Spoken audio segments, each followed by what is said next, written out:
ಕೇದಾರನಾಥದಲ್ಲಿ helicopter ತುರ್ತು ಭೂಸ್ಪರ್ಶ ಆಗಿದೆ. ಹೆಲಿಪ್ಯಾಡ್ಗಿಂತ 100 metre ದೂರದಲ್ಲಿ ತುರ್ತು ಲ್ಯಾಂಡಿಂಗ್ ಆಗಿದೆ ಹೆಲಿಕಾಪ್ಟರ್. ಕೇದಾರನಾಥದಲ್ಲಿ ಹೆಲಿಕಾಪ್ಟರ್ ತುರ್ತು ಭೂಸ್ಪರ್ಶ ಆಗಿದೆ. ಹೆಲಿಪ್ಯಾಡ್ಗಿಂತ 100 ಮೀಟರ್ ದೂರದಲ್ಲೇ ತುರ್ತು ಲ್ಯಾಂಡಿಂಗ್ ಅನ್ನ ಮಾಡಲಾಗಿದೆ. ನಿಯಂತ್ರಣ ಸಿಗದೆ ಹೆಲಿಕಾಪ್ಟರ್ ಅಡ್ಡಾದಿಡ್ಡಿ ಹಾರಾಡಿತ್ತು. ಜನರನ್ನ ಕರೆದೊಯ್ತಾ ಇದ್ದ ಕೆಸ್ಟ್ರಲ್ ಏವಿಯೇಷನ್ ಹೆಲಿಕಾಪ್ಟರ್ನಲ್ಲಿ ತಾಂತ್ರಿಕ ದೋಷದಿಂದಾಗಿ ಎಮರ್ಜೆನ್ಸಿ ಲ್ಯಾಂಡಿಂಗ್ ಮಾಡಲಾಗಿದೆ. ಹೆಲಿಕಾಪ್ಟರ್ನಲ್ಲಿದ್ದ ಪೈಲಟ್ ಸೇರಿದಂತೆ 6 ಜನ ಸುರಕ್ಷಿತವಾಗಿದ್ದಾರೆ. ಎಸ್ಡಿಆರ್ಎಫ್ ತಂಡ ಪ್ರಯಾಣಿಕರನ್ನ ಸ್ಥಳಾಂತರ ಮಾಡಿದೆ.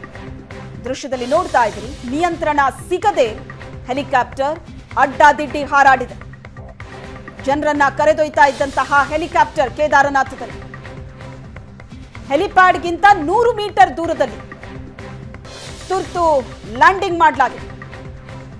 ಪೈಲಟ್ ಸೇರಿದಂತೆ 6 ಜನ ಹೆಲಿಕಾಪ್ಟರ್ನಲ್ಲಿ ಪ್ರಯಾಣಿಸ್ತಾ ಇದ್ರು. ಎಲ್ಲರೂ ಕೂಡ ಸುರಕ್ಷಿತವಾಗಿದ್ದಾರೆ. ಕಂಟ್ರೋಲ್ಗೆ ಸಿಗದೆ ಹೆಲಿಕಾಪ್ಟರ್ ಅಡ್ಡಾದಿಡ್ಡಿ ಹಾರಾಡ್ತಾ ಇರುವಂತಹ ದೃಶ್ಯವನ್ನ ನೋಡ್ತಾ ಇದ್ರು. ಅಲ್ಲಿ ಸೇರಿದ್ದವರು ಕೂಡ ಒಂದು ಕ್ಷಣ ಆತಂಕಕ್ಕೆ ಒಳಗಾಗ್ತಾರೆ. ಆ ಹೆಲಿಕಾಪ್ಟರ್ನಲ್ಲಿ ಓರ್ವ ಪೈಲಟ್ ಮತ್ತು 6 ಜನ ಪ್ರಯಾಣಿಕರಿದ್ರು. ಎಲ್ಲರೂ ಕೂಡ ಸೇಫ್ ಆಗಿದ್ದಾರೆ. ಅದೃಷ್ಟವಶಾತ್ ಏನೂ ಕೂಡ ಅಪಾಯ ಆಗಿಲ್ಲ.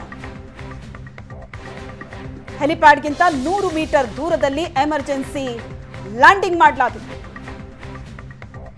ಎಸ್ಡಿಆರ್ಎಫ್ ತಂಡ ಪ್ರಯಾಣಿಕರನ್ನ ಸ್ಥಳಾಂತರ ಮಾಡಿದೆ.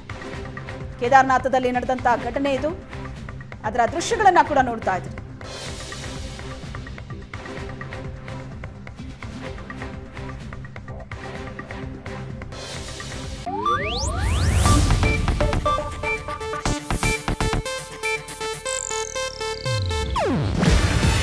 ಇದು ಏಷ್ಯಾನೆಟ್ ನ್ಯೂಸ್ ನೆಟ್ವರ್ಕ್ ಪ್ರಸ್ತುತಿ.